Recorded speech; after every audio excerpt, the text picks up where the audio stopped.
Welcome to the channel, where shadows weave tales that linger like a chill you can't shake. Tonight, we're unraveling 7 stories from forgotten towns and creaking homes, where the ordinary twists into something sinister. From whispers that know your name to objects that shouldn't exist, these tales will pull you into the dark. Dim the lights, grab a blanket, and let's step into the unknown. But be warned, some shadows follow you long after the screen goes black. Hit that subscribe button and ring the bell, because the darkness is waiting. The creaking attic. In the dead of night, when Barfield held its breath, the attic above Clara's bathroom whispered secrets it shouldn't have known. Clara Vance craved quiet after a breakup that left her unraveled.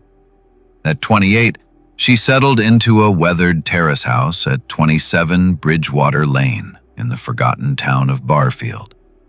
The rent was low, the floors groaned with age, and the damp patch by the window seemed a small price for solitude. With her black lab, Shadow, as her only companion, Clara thought she'd found a place to heal. But old houses, like old wounds, have a way of stirring when the lights go out. Barfield was a town time had overlooked. Its red brick homes pressed close, their crooked chimneys and leaning fences whispering of forgotten years. Clara, an admin clerk at a medical supply company, spent her days under fluorescent lights, her fingers numb from typing, and her evenings with Shadow, whose soulful eyes anchored her to something steady. The breakup had hollowed her, shrinking her world to routine and silence.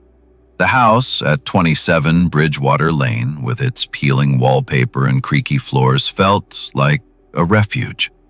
She ignored the damp smell, the way the air clung too close, and told herself it was home. It began with a creak, faint but persistent, above the bathroom where Clara soaked after long shifts. The steam curled around flickering candles, their light dancing on the tiles. The sound was soft, like a footstep testing the boards or something heavier settling into place. Old houses creak, she thought. Squirrels, maybe. Or wind. She'd checked the attic hatch and the hallway upon moving in, finding only dust, cobwebs, and a faint smell of mildew. Yet the creak lingered, a quiet unease that followed her into sleep, threading through her dreams like a needle. Her neighbor, Elias, didn't help. A solitary man in his mid-40s, he lived at 29 Bridgewater Lane, always draped in heavy wool sweaters despite July's heat. Clara saw him, the tub, water lapping at her skin, and hear it, a muffled thump, a scuffle deliberate. Shadow noticed, too. One evening, as Clara soaked, the dog's low growl cut through the stillness, his hackles rising, eyes locked on the ceiling. She froze, heart ticking faster. "Just the wind," she whispered, but her voice felt thin, swallowed by the air. The room seemed to tighten, the candlelight flickering as if nudged by an unseen breath. She called her friend Marcus the next day. He arrived with a flashlight, his easy laugh of fleeting comfort. He climbed halfway up the attic ladder, sweeping the beam across the rafters. "Nothing up there, Clara," he called. "Just dust and old regrets." She forced a smile, wanting to believe him. But the creaks didn't stop. They grew rhythmic, like a heartbeat pulsing through the house. Clara started avoiding the bathroom at night, brushing her teeth in the kitchen, her reflection in the faucet warped and unfamiliar. Weeks passed, the sounds a constant shadow. She began noticing other things, a faint smell of ash in the hallway, though she had no fireplace, a cold spot by the attic hatch that made her breath fog, even in summer. Her dreams turned strange, dark rooms, endless staircases, and a figure just out of sight, its fingers brushing the walls. Shadow grew restless, pacing the hallway, his growls low and constant. Clara bought a small recorder, setting it in the bathroom one night. It captured the creaks, but beneath them was something else. A low hum, almost a voice, too faint to decipher. Then came a Friday night in early autumn. Clara was rushing to get ready for a friend's birthday at the pub, the shower's steam fogging the mirror. Music played softly from her bedroom, a distraction from the house's weight. Shadow barked, sharp, urgent, a sound that gripped her spine. She rushed out, towel draped, hair dripping, and found him in the hallway, tail stiff, staring upward. The air was thick, oppressive, the smell of ash stronger now, like a fire long extinguished. Then she heard it. A scrape, slow and deliberate, like something heavy dragging across wood. Not an animal, too careful, too intentional. Clara's breath caught. Her phone trembled as she texted her friend Lena. "Can I get ready at your place? I'll explain later." She whispered the words, afraid to speak louder, as if the sound might summon whatever was above. Shadow was already by the door, tense, ready to flee. Clara grabbed his leash, threw on clothes, and left, heart pounding, shoes half on. She didn't look back, but the smell of ash followed her, clinging to her hair. At Lena's, surrounded by laughter and warmth, Clara couldn't shake the sound. The scrape, the weight, the rhythm of something. The hoses spray, a weak distraction. Elias's voice broke through. "You all right?" he asked, standing on his doorstep, arms folded over his sweater, face unreadable. "Yeah," Clara said, forcing a smile. "All good." He nodded, then added casually, "Did you make it to your friend's place in time?" Clara froze. "Sorry?" "Last night," he said, eyes steady. "Heard you say you were heading there to get ready." Her pulse spiked. She hadn't spoken near a window, hadn't raised her voice. She'd whispered in the hallway, doors closed, walls thick. "Oh, yeah," she managed, voice thin. "Thanks." She turned, locked the door, and leaned against it, heart racing. The smell of ash was stronger now, seeping from the hallway. How could he know? The answer chilled her. He'd heard her from inside her house. She called her brother, Ethan, voice shaking. "Something's wrong, can you come?" An hour later, he arrived with their cousin, Nate.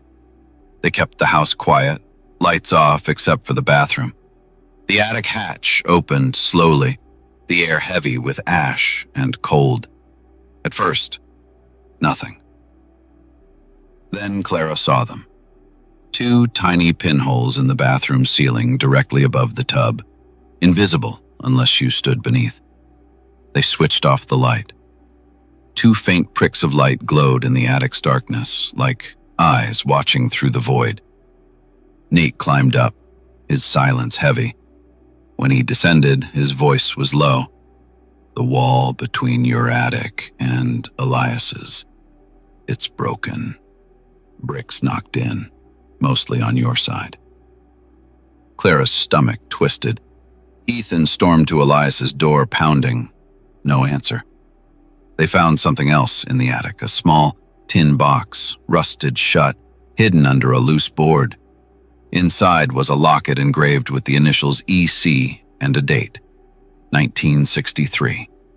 It held a lock of hair, brittle and gray, and a photograph of a woman who looked like Clara, standing in her bathroom, unaware of the camera.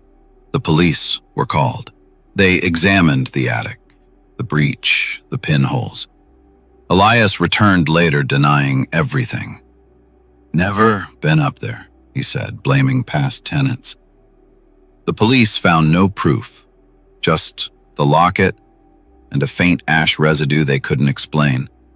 "Inconclusive," they said. Clara moved out that week, back to her parents' home. She returned once in daylight with Ethan to pack. Elias was gone, his house dark.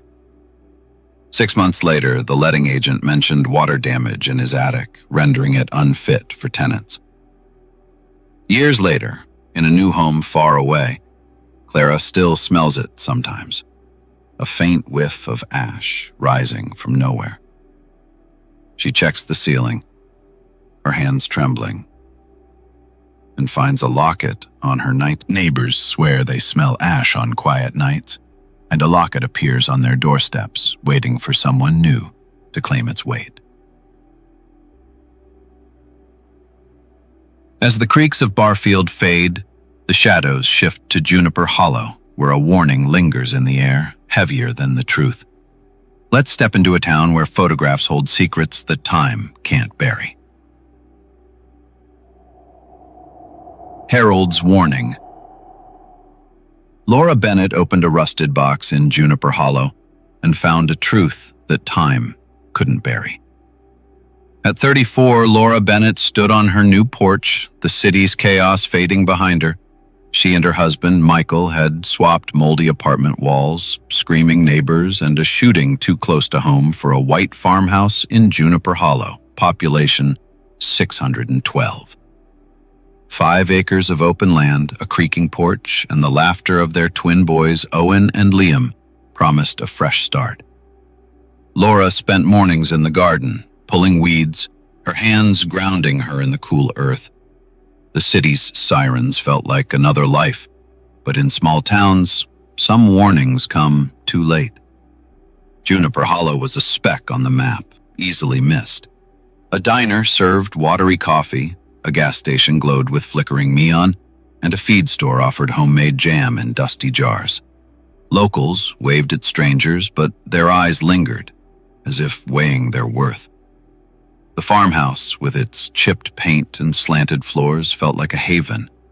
Laura and Michael painted the walls, hung family photos along the staircase, and let the twins chase fireflies until dusk. The air smelled of grass and freedom, but the quiet held a weight, like a breath held too long. The unease crept in slowly, a shadow over the fields. 3 weeks in, Laura felt it at the mailbox, frost stinging her fingers. Across the road, a man knelt by his flower beds, clipping with shears that clicked like a metronome. Tall, lean, with silver hair slicked back, his face was too young, sharp, ageless. "Mornin'," he called, his voice clear, heavy with intent. Laura introduced herself, forcing a smile. "You're the new folks at the Miller place," he said, crossing the gravel with measured steps. His handshake was firm, his blue eyes cold. "Name's Harold. Lived here my whole life. Daughters down the road, nephews next to you." His gaze lingered, peeling back layers. That night, Laura told Michael, her voice low over dinner. "He said he's 82, Michael chuckled. Laura frowned. "He doesn't look 50. Michael shrugged. "Country air, maybe." But his words didn't ease the chill in her chest. She started noticing the house's quirks, a faint hum in the walls, like a distant machine, a flicker in the porch light that no bulb change fixed. The twins grew quiet, avoiding the barn, saying it felt wrong. "Hey, though, we're letting it grow." His smile was thin. "Tidy's best." He paused. "Need anything? Send Michael. Or call my wife." Laura blinked. "Like tools?" His eyes shifted, calculating. "You'd suit longer hair, more motherly." He turned and walked away, leaving her frozen, cheeks burning with unease. She told Michael, expecting anger. He laughed it off. "Small-town quirks, Laura. Probably thinks it's a compliment." But Harold's words clung, sharp and wrong. A week later, his daughter, Ellen, invited Laura for tea. Her home was warm, cluttered with plants. scented with cloves. They sat at the kitchen table chatting about gardens and schools, but Ellen's smile was too practiced, her voice too even. When her phone rang, she excused herself, leaving Laura alone. The clock's ticking grew loud. Laura wandered to the hallway, drawn to a door that didn't belong, new, reinforced with 3 deadbolts. A faint hum came from behind it, like the one in her walls, but sharper, almost alive. "Storage," Ellen said, reappearing, her voice bright but strained. "Old cellar, not safe." She guided Laura back, her hand firm. Laura didn't ask more, but the hum lingered in her mind, vibrating in her dreams. That night, passing Ellen's house to the mailbox, Laura noticed a faint glow from a basement window, pulsing softly, like a heartbeat. She told Michael, who shrugged, "Probably a lamp." But his voice wavered and he started checking the locks twice. One night, the twins woke crying, their voices sharp in the dark. Michael returned pale. "Look at this." Tire tracks cut through their back field, leading to the barn. No one had driven there. Neighbors denied it. The cameras showed nothing, blank gaps in the footage erased cleanly. Michael replaced the SD card, set up backups, and stayed quiet, his jaw tight. Laura's sleep fractured, her dreams filled with a humming shadow, its edges indistinct, but watching. The days grew heavier, the hum louder, seeping from the walls at night. Laura found a small mirror in the barn, its surface clouded, reflecting her face wrong, her eyes too wide, her mouth twisted. She hid it, but it reappeared on her nightstand the next day. On a warm afternoon, hanging laundry, she felt it, eyes boring into her back. She turned. Harold stood at the field's edge, motionless, staring. He raised an arm, pointing to the tree line. "Don't dig there," he said, then walked away, his silhouette swallowed by dusk. The words sank like stones in her hand. Laura's hand shook. She crossed to Harold's house, knocking. A woman answered, gray-haired, weary. "Can I speak to Harold?" Laura asked, clutching the key. The woman's face hardened. "Harold passed 3 years ago." Laura stepped back. "I saw him yesterday." The woman shook her head. "Not possible." That night, Laura pored over the photos. One was dated 1979, another 1954. Different families, same house, same man. Online records showed the house had changed hands 14 times in 60 years. Most families didn't sell, they vanished. Michael went pale when she showed him. They tried to leave a week later. The U-Haul's battery was dead. The spare truck overheated. Internet and phones faltered.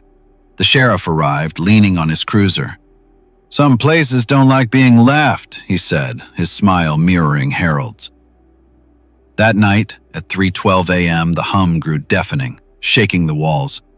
Laura found the key on her pillow, glowing faintly. In the barn, the mirror reflected not her face, but Harold's, his eyes locked on hers. They left by noon, the twins silent, Michael's hands tight on the wheel. The farmhouse faded, but the hum followed, faint but persistent. In their new home, Laura wakes to find the key on her nightstand, its hum soft but unyielding, and a new photo in her drawer, her family, with Harold at the edge, smiling. Laura never returned to Juniper Hollow. The farmhouse stands, its porch creaking under an unseen weight. Neighbors speak of a hum in the air, a key that appears in locked drawers, waiting for someone new to claim its secrets. From the humming fields of Juniper Hollow, we move to Willow Creek, where the night hides a shadow that creeps closer with every moonrise.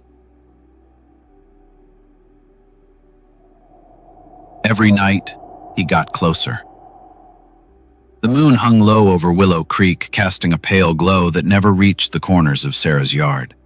Sarah Coleman, 29, had always been a light sleeper. After her mother's passing, she left her teaching job in the city for a small cottage in Willow Creek, seeking solitude to mend. The cottage was modest, with ivy climbing its stone walls and a backyard that stretched into a tangle of trees. Sarah filled her days with painting, her nights with books, and thought the quiet would heal her. But some nights carry shadows that don't belong. Willow Creek was a sleepy village, its streets lined with old oaks and houses that leaned into each other like old friends. The locals nodded politely, their smiles warm but guarded. Sarah kept to herself, tending her garden, sketching the hills, and walking the dirt paths at dusk. The cottage felt like a sanctuary, its creaky floors and chipped paint oddly comforting. But the backyard, wild and untamed, held a weight she couldn't place, like eyes watching from the trees. It started on a Tuesday, the air thick with summer's end, but deliberate, beyond the fence. She froze, her book slipping to her lap. The sound wasn't right. Not wind, not animals. It was measured, like steps pacing the dark. She closed the window, locked it, and told herself it was nothing, but her pulse didn't slow, and the air felt heavier, like it carried a scent, earthy, metallic, like old coins. The rustling returned the next night, closer, just beyond the fence. Sarah peered through the blinds, seeing only shadows shifting in the moonlight. She checked the locks, her fingers lingering on the bolts. The third night, the sound was at the fence, steady and rhythmic, like someone brushing against the wood. She called her friend Rachel, who laughed it off. "Probably a raccoon," she said. Sarah wanted to believe her, but the rhythm was too human, and the metallic scent grew stronger, seeping through the cracks. She bought motion sensor lights, installing them along the fence. That night, they flickered on, revealing nothing but empty grass. Yet the rustling persisted, now just beyond the light's reach, paired with a faint clicking, like bones tapping together. Sarah's sleep grew thin, her dreams filled with shapes moving in the dark, their edges blurred but deliberate. She started painting the backyard, her brush tracing the trees, the fence, the shadows that seemed to shift when she wasn't looking. Her canvases grew darker, the shapes more angular, as if drawn by another hand. A week later, she met her neighbor Victor, a retired mechanic with a gravelly voice and hands stained with grease. He lived alone, his house a clutter of tools and old car parts. "Heard you're fixing up the place," he said, leaning over the fence. His eyes lingered on her garden, then her. "Keep the back gate locked. Woods attract strays." His tone was casual, but his gaze was sharp, like he knew something she didn't. Sarah nodded, but the clicking followed her inside, echoing in her dreams. The rustling grew closer each night. By the 10th night, it was at the edge of her porch. A slow, deliberate scrape paired with the clicking, now louder, like teeth chattering in the cold. Sarah's heart pounded as she gripped her phone, texting Rachel. "Something's outside. Can you come tomorrow?" Rachel arrived, her skepticism fading when she saw Sarah's face. They searched the yard, finding a small bone, polished, carved with tiny symbols, half buried by the fence. "Kids," Rachel said, but her voice shook and she didn't touch it. Sarah installed a camera, its feed grainy but clear.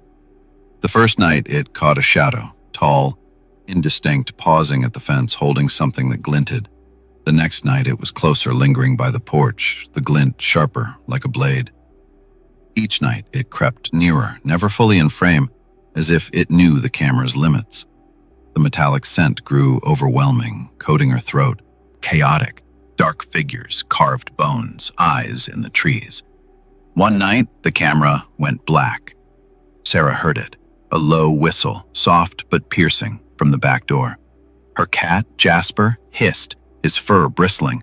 She didn't move, her breath shallow. The whistle came again, then stopped. At dawn, she checked the door. A small bone, identical to the first, sat on the porch, its symbols glowing faintly in the light. She called the police, who found nothing. No prints, no tracks, just the bone, which they dismissed as a prank. Sarah buried it, but the scent lingered, heavy and wrong. Victor stopped by the next day, his eyes scanning the yard. "Told you to keep that gate locked," he said, his voice low. Sarah frowned. "It is locked." He nodded too quickly. "Good. Keep it that way." He left, but Sarah caught his glance toward the woods, a flicker of fear in his eyes. She stopped going outside after dusk. The rustling became footsteps, heavy and close, circling the house.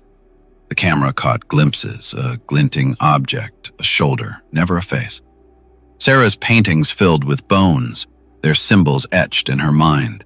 One night, the power cut out, the house plunging into darkness. The whistling returned, now inside, echoing from the hallway. Jasper yowled, fleeing under the bed. Sarah clutched a kitchen knife, her voice a whisper. "Who's there?" No answer. The whistle grew closer, stopping at her door. At dawn, she found a bone on her doorstep, its symbols forming her name. She moved out the next day, leaving her paintings behind. The new tenant lasted a week, mentioning a metallic scent and bones in the yard. Sarah avoids mirrors now, afraid of the symbols that appear in their corners, glowing faintly. Sarah's cottage stands empty in Willow Creek, its backyard wild. Locals avoid it, saying the woods hum with a whistle that names its visitors, leaving bones for those who stay too long. The whispers of Willow Creek fade, but in Eastfield, a different sound echoes through the night. A laughter that doesn't belong. Laughter. "Another late night?" Emma asked, her laugh echoing through the apartment, too bright for 2 a.m. Emma Thornton, 26, needed a fresh start. After a stalled career in graphic design, she moved into a cramped apartment in Eastfield, sharing it with Riley, a barista with a sharp wit and a laugh that filled the space. The apartment was old, its walls thin, but the rent was cheap, and Riley's easy charm made it feel like home. Emma thought she'd found balance, but some sounds carry more than they seem. Eastfield was a city of contrasts, gleaming high-rises beside crumbling tenements, streets buzzing with life yet heavy with secrets. Emma spent her days freelancing, her nights sketching in the living room, Riley's chatter a welcome hum. The apartment, with its peeling paint and the flickering lights, the faint buzz in the air, chalking it up to old wiring. Riley laughed often, loud, infectious, spilling from her room at odd hours. At first, Emma didn't mind. She'd hear it over her headphones, a burst of joy cutting through her work. But the laughter grew strange, sharp, almost forced, echoing at 2 a.m., 3 a.m., 4 a.m. Emma knocked one night, concerned. "You okay?" Riley's door opened, her face pale but smiling. "Just a funny video," she said, closing the door. The laughter stopped, but the silence felt heavier, tinged with a buzz that hummed in Emma's ears. The laughter returned the next night, louder, jagged, like glass breaking in slow motion. Emma checked again, but Riley was asleep, her phone dark. The sound came from the walls, the ceiling, the air itself. Emma's skin prickled. She texted her friend Sam, "Riley's laughing in her sleep or something. Weird." Sam replied, "Check her room." Emma didn't, not yet, but the buzz grew stronger, vibrating in her chest like a voice trapped in static. The laughter grew nightly, always when Emma was alone. She'd wake to it, relentless, paired with a flickering in her desk lamp, its bold, new but unsteady. She bought earplugs, but the sound seeped through, the buzz weaving into it, forming words she couldn't grasp. Riley seemed normal by day, chatty, brewing coffee, joking about customers. But her eyes darted sometimes, lingering on the hallway door, her hands trembling as she poured cream. Emma started noticing other things. Her sketches, cityscapes drawn late at night, had smudges she didn't make, faint outlines of hands in the margins, their fingers too long. The hallway light flickered even after she replaced the bulb, casting shadows that moved when she blinked. She locked her door at night, but the laughter followed, closer as if it stood beside her bed. One night, she recorded it, a harsh, looping cackle with a buzz beneath whispering, Not her. Playing it back, the room's lights dimmed, the air cold and sharp. She confronted Riley, playing the recording. Riley's face went blank. "That's not me," she said, her voice flat. "I don't laugh like that." Emma pressed. "Then what is it?" Riley shrugged, too quickly. "Old building? Wiring, maybe?" But her hands shook, and she left for work early, her eyes avoiding the hallway. Emma searched the apartment, finding a loose floorboard under Riley's bed. Beneath it was a small glass vial filled with a dark liquid that shimmered under light, its surface rippling without touch. The laughter grew louder, sometimes mixed with a low sob. The buzz now a voice, repeating, "Leave." Emma's dreams filled with hands reaching from the walls, their fingers smudging her skin. She called San, who stayed over one night. They sat in the dark waiting. At 2:17 a.m., the laughter erupted, not from Riley's room, but the hallway. The lights flickered, the vial on Emma pulsing faintly. Sam grabbed a flashlight, his bravado fading. The hallway was empty, but the air buzzed, heavy with static. They checked Riley's room. She was gone, her bed untouched, her phone off. The laughter stopped, but the vial glowed brighter, its liquid moving like a heartbeat. Emma found a notebook under Riley's pillow, filled with frantic scrawls. "It's not me. It's in the walls. Don't touch it." She showed Sam, who called the landlord. He dismissed it, saying tenants always complained about noises. "Old wiring," he said, but his eyes lingered on the vial, his voice tight. Emma moved out a week later, staying with Sam. Riley never returned, her belongings left behind. The new tenant contacted Emma, mentioning a buzzing sound and a vial that appeared in their drawer. Emma burned her sketches, but in her new apartment, the lights flicker at night, and a faint laugh echoes, paired with a buzz that whispers her name. The Eastfield apartment sits vacant, its hallway light flickering.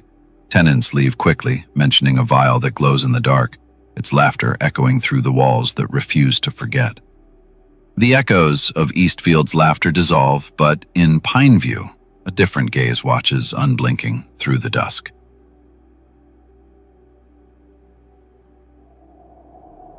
The neighbors stare. Dusk settled over Pineview, and Daniel felt the weight of eyes he couldn't see. Daniel Harper, 31, moved to Pineview for a quieter life. A freelance writer, he'd burned out on city deadlines and chose a duplex on a street lined with sycamores. The rent was affordable, the neighbors polite, and the silence perfect for his work. But some stairs carry more than curiosity. Pineview was a suburb of tidy lawns and faded welcome signs, where people kept their curtains drawn but knew your business. Daniel spent his days writing, his nights walking the neighborhood, notebook in hand, jotting ideas under streetlights.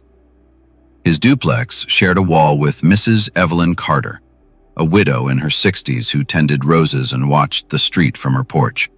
Her nods were polite, but her eyes followed him, unblinking, like she saw something he didn't. It started small. Daniel would write late, his desk by the window, and feel it, a prickle, like being watched. He'd glance out, seeing only Evelyn's roses swaying in the breeze, but her porch chair was never empty, her silhouette still, staring toward his window. He waved once, testing. She didn't move, her eyes glinting in the dark, fixed on something beyond him. The air grew heavy, carrying a faint scent of roses, too sweet, like decay. The staring grew constant. Mornings, she was there, pruning her roses, her gaze cutting through him as he grabbed his mail. Evenings, she sat on her porch, motionless, her eyes tracking him as he walked. Daniel mentioned it to his friend, Owen, who laughed. "The old lady's get nosy, ignore her." But Daniel couldn't. Her stare wasn't curious, it was heavy. No, it didn't. He started closing his blinds, but the feeling didn't fade. At night, his typewriter clacked slower, the air thick with unseen eyes.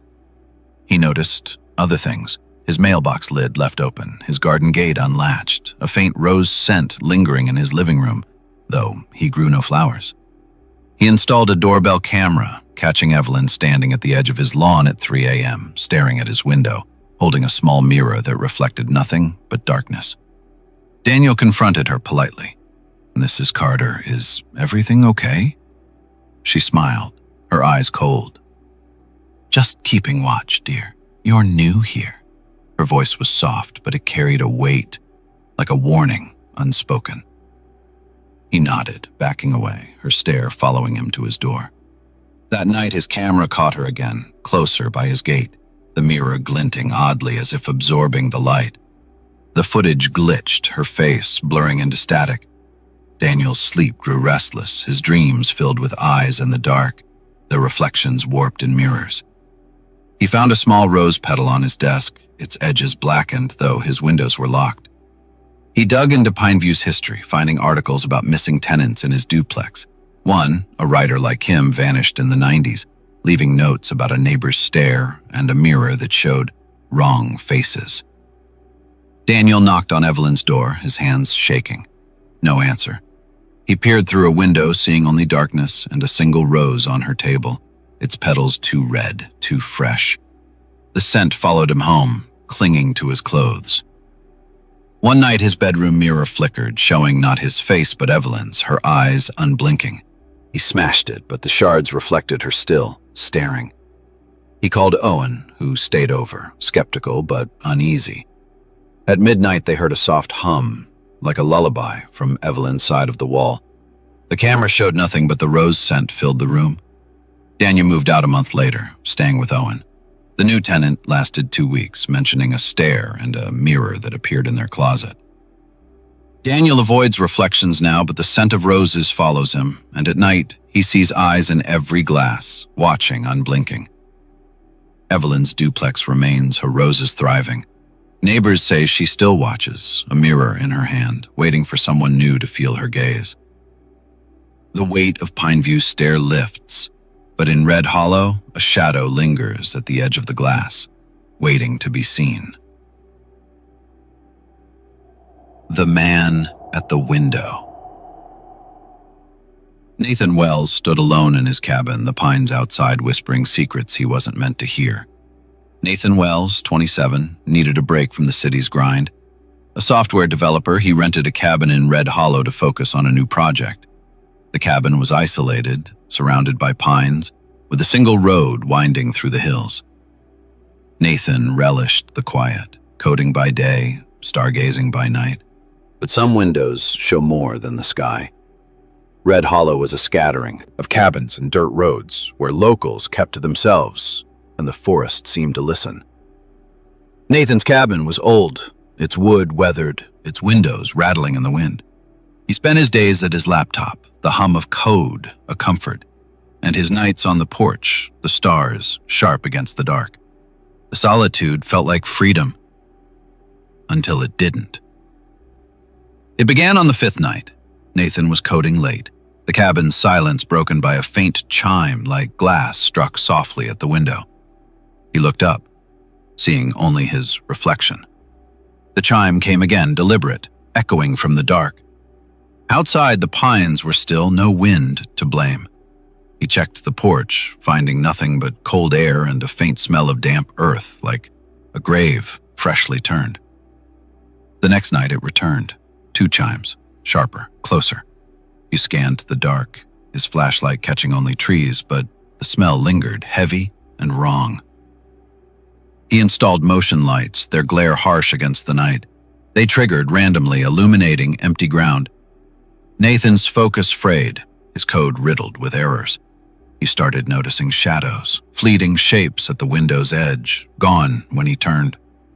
The chime grew nightly, paired with a low rustle like fabric dragging across the ground. He called his sister Grace, who dismissed it. "Cabin fever," she said. "Get out more." But Nathan felt it, a presence, steady and unyielding, watching from the dark. One night, the lights triggered, and Nathan saw him. A man tall and thin, standing just beyond the porch, his face obscured, holding a small bell that glinted in the light. He didn't move, didn't blink, just stared. Nathan froze, his heart loud in his ears. The man vanished when the light flicked off. The camera caught nothing, its feed bleaching into static. Nathan stopped coding. his nights spent watching the windows, his flashlight always close, the smell of earth growing stronger. You met a local, Amos, at the gas station, a grizzled man with a wary look. "You're at the old Carter cabin," Amos said, eyeing Nathan. "Keep the curtains shut." Nathan pressed, but Amos only shook his head. "Some things don't like being seen." That night, the chime became a low toll echoing through the cabin, paired with scratches on the glass.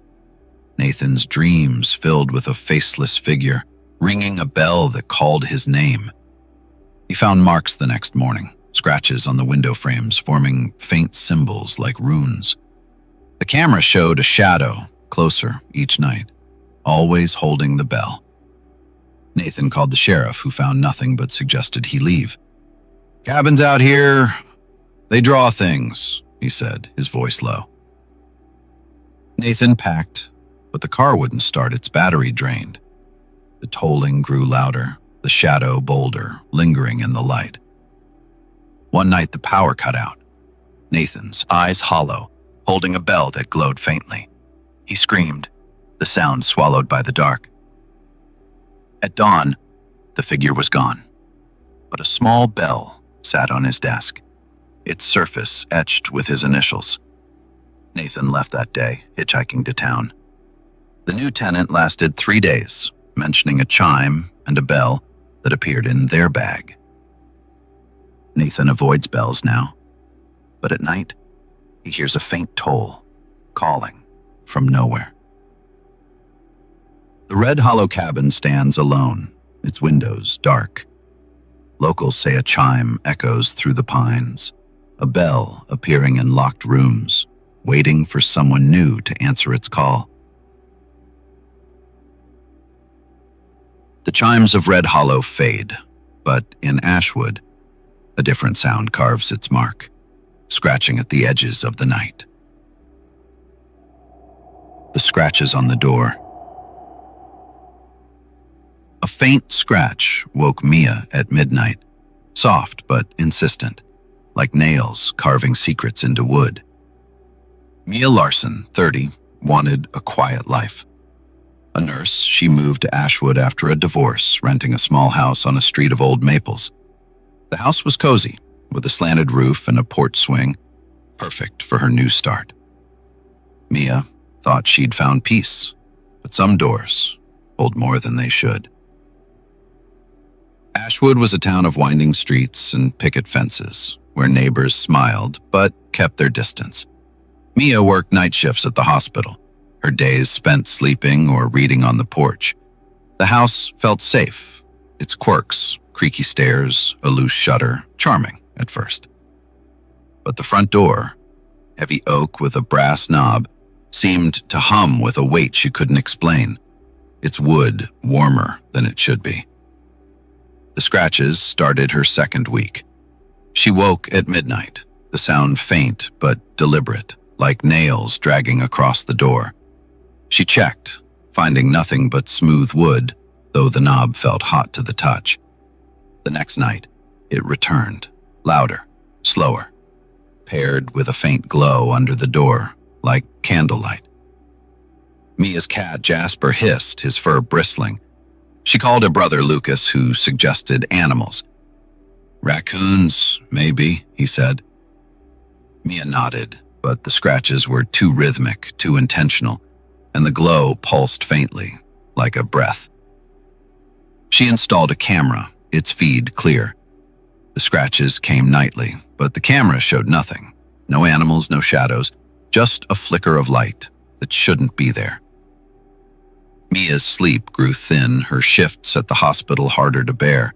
She noticed marks on the door, faint lines barely visible, appearing overnight, forming shapes like fractured letters. She sanded them away, but they returned, deeper, glowing faintly in the dark. The air smelled of wax, thick and cloying, though she owned no candles. Her neighbor Clara, an older opening into darkness, hands reaching from within, their nails glowing like embers. She found a journal in the attic, left by a previous tenant.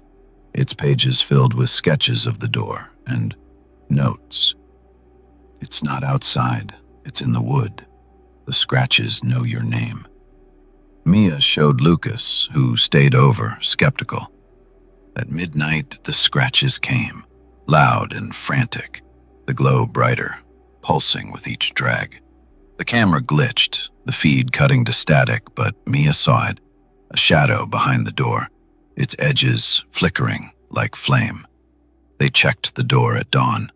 New marks, deep and jagged, formed a word. Her name, carved in glowing lines. The wax scent was overwhelming, coating her throat. Mia called the police, who found nothing but suggested she move. Old houses, the officer said, avoiding her eyes. Mia packed, but the scratches followed her to Lucas's, faint but persistent, paired with a glow in her new room's mirror. She sold the house, but the new owners left within a month, mentioning marks and a candle that lit itself. Mia lives in a new town now, but she wakes to scratches, her hands checking the door frame where a faint glow traces her name. A candle appears on her shelf, unlit but warm, its wax dripping without flame. The Ashwood house stands, its door unmarred by day. At night, neighbors smell wax and hear scratches, as if something inside carves its claim, waiting for someone new. And there you have it. 7 stories that crawl under your skin and stay there. From creaking attics to glowing scratches, these tales remind us that some shadows don't fade. If they left you uneasy, hit that like button, subscribe, and ring the bell for more chills. Share your story in the comments. Have you ever heard a sound, seen a shadow, or found an object that didn't belong? Until next time, keep the lights on, because some doors open when you're not looking.